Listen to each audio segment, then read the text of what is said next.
Hi, I'm Rox. Today we're going to cook some steak. This is the method that I've learned many years cooking.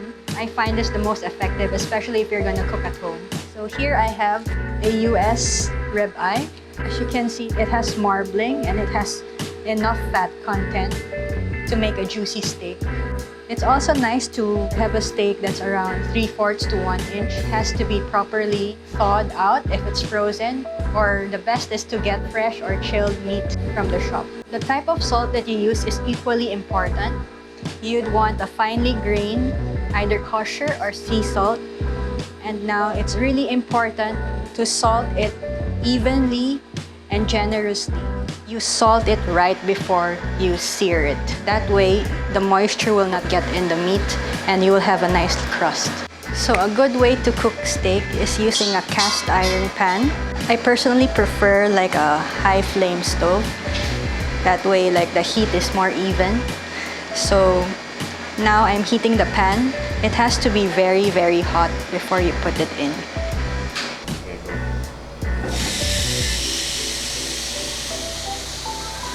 So cast iron usually already retains some oil. That's why I didn't put oil anymore. And for a good quality steak, which is flavorful, you don't really need to add additional fat like butter, because I like to retain the original flavor of a good quality meat. So now you see that the blood is coming up a bit. For me, this is the indicator that you can flip it.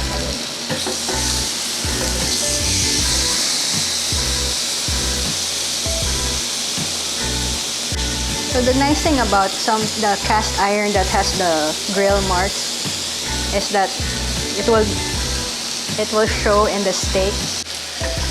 Then don't forget to also sear the sides, because that's where the fat is concentrated.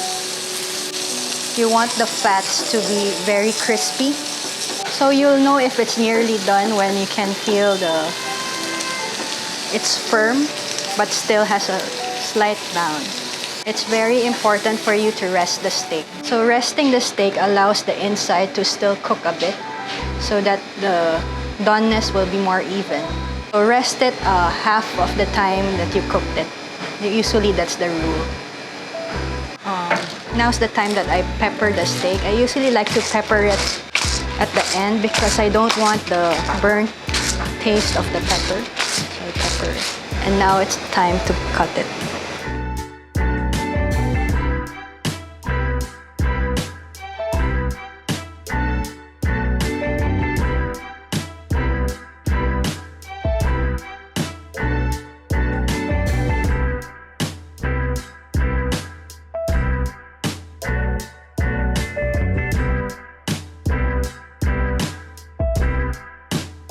And I finish it off with good quality flaky sea salt.